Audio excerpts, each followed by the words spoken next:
Live from Fargo and serving you on TV, online, and on the go. This is Valley News Live at 6. Wild day in the weather in some parts of the valley. You're looking at video sent to us from a viewer. Looks like a pretty good sized tornado that touched down near Hatton, North Dakota, about 1:30 this afternoon.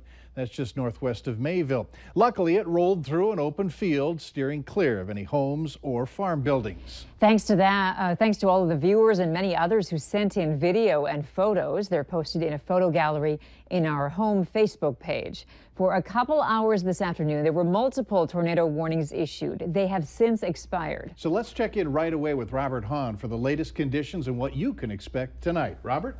Yeah, and a look at some of those reports. We had nearly a dozen reports of funnel clouds and or tornadoes across primarily Grand Forks and Trail counties. You saw that video, the one near Hatton, that on the ground for approximately 15 minutes. Also another one just southwest of Grand Forks, another tornado report very near the radar site in Mayville. Much quieter in that area, not so quiet off towards the east, and we have those thunderstorms that continue to make their way through northern Minnesota. Good news is the tornado watch that was in effect until 6 p.m. that has been allowed to expire, but we're still seeing some strong storms off towards the east, and they're making their way off towards the east into the northern portions of Minnesota, our far eastern counties. The strongest of those storms right now, right over the Bagley area, pushing off towards the east. The possibility of winds gusting over 40 miles per hour and perhaps some small hail with that storm as it continues to slide off towards the east at around 30 miles per hour. Also a pretty good amount of lightning with that storm. We'll turn the lightning on with that.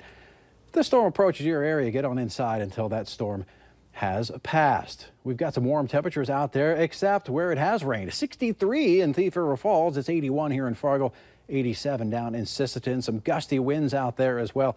We'll continue to see some gusty winds over the next several hours, especially in and around any of those showers and some thunderstorms. Those storms get out of here in just a little while. Overnight tonight, quiet. Through the day tomorrow, quiet. How long does that quiet weather stick around? We'll let you know coming up in just a few minutes. Quiet is good. It's very good. All right, thanks, Robert. You got it. And be sure to download the Valley News Live Storm Team weather app to get the latest forecast conditions and follow the radar live. Just search VNL Weather in the App Store and download it for free. A close call and viral video. This footage we showed you earlier was sent to us by a man who was just a few hundred feet away from a twister in the Northern Valley. Valley News Team's Ryan Laughlin was there with the man who shot this video just moments after the storm passed. This video's gone viral. When I was coming down the road, I thought it was going to turn back. It looked like it was going to turn back at me. Jesse Bai says he was just a football field away. Right on the north side of those trees. He was in the middle of spraying corn in his farm fields. This one kept getting bigger and bigger and just kept getting darker and darker as it moved across the fields. You can actually see the path the tornado took. I'm about a mile west of Hatton, and there the debris came right through here when he was shooting the video. It was just like a vacuum cleaner sucking up the dirt. Jesse says thankfully it wasn't very destructive. But I was watching for the power lines as it crossed here. I figured, well, if it's got a lot of power, it's going to snap these lines, and as you can see, they're still standing. He says he stayed in his truck and watched it dissipate to the northeast. Probably got lucky it didn't go through a farm or anything. Absolutely. Or go through town. When I went to town to pick up my dad, I saw the kids were leaving the one of the ballparks. A lot of excitement for a day on the tractor. From Hatton, Ryan Laughlin, Valley News Live. Jesse's video and a lot of other great photos, video, and feedback coming to us through our Facebook page. So remember to like Valley News Live on Facebook. You can follow the latest news, weather, and breaking news updates anytime on your feed. With all the tornado chaos going on in the Northern Valley, a number of people in Cass and Clay counties got a little concerned when they heard tornado sirens going off today. It turns out it was tornado siren testing that takes place on the first Wednesday of every month. With severe weather going on up north, why go through with the test here in the Southern Valley? Tonight on Valley News Live at 9 on Fargo CW and Valley News Live 10 at 10, we hear from a woman who heard the sirens and was worried that a tornado may have been heading her way. A close call this afternoon as a car caught fire at the PetroServe gas station in Glendon. The car was near a building and some gas pumps. Luckily, there was only minimal smoke damage to the building. The car's driver was along Highway 10 when he says he heard a sound which he thought was a flat tire. But an employee saw flames coming from the car and told the man to get out. Before, I've never been so scared. Like, I was freaked out. I was crying. I'm just thankful that I'm alive, though. Firefighters arrived, put the fire out quickly, but as you can see, not before it caused serious damage to the car. We now know the funeral arrangements for a man who died from injuries during a fight in downtown Fargo last month. Visitation for Jamie Grant will be Monday, June 12th from 5 to 7 p.m.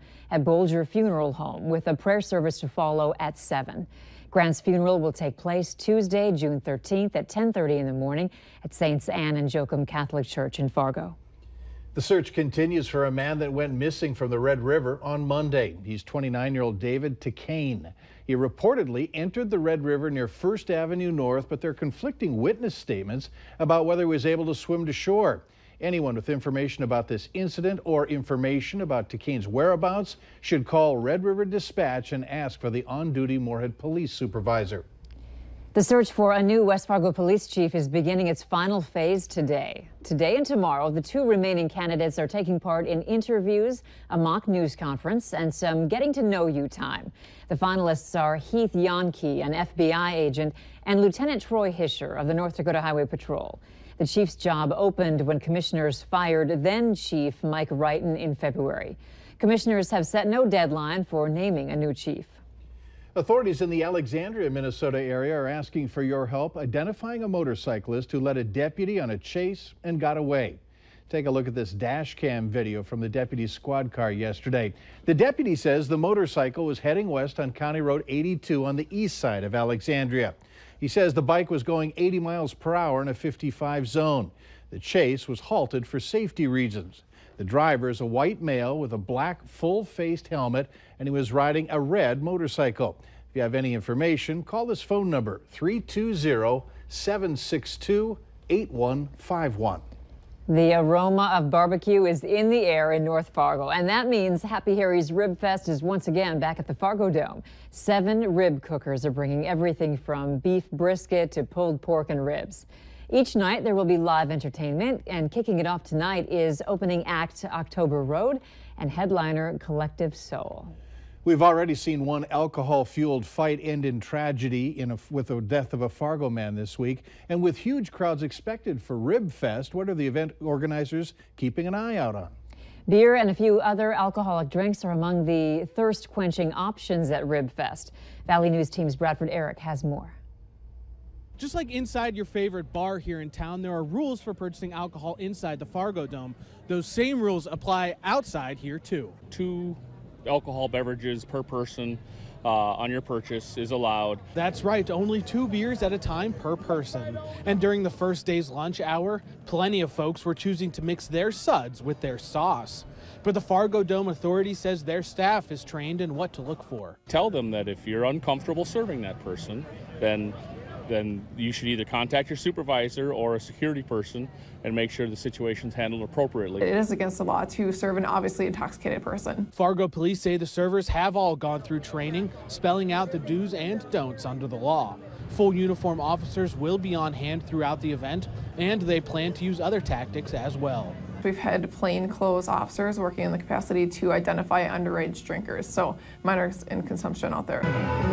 And we're not saying don't have a cold brew or 2 with your bucket of barbecue. Drink responsibly, that's what it comes down to. And if you're with someone who you believe is starting to drink or consume more than they should be, step up. In Fargo, Bradford Eric, Valley News Live. Rib Fest runs through Saturday and will be open until 11 o'clock each night. Yum, yum. Later on Valley News Live at 6, if you like bagels, there's a new place in the works to get your fill. Details to come. And stormy weather continues over northern portions of Minnesota. That gets on out of here in a few hours, and then thankfully, quieter weather moves on in. Your forecast details coming up right after this.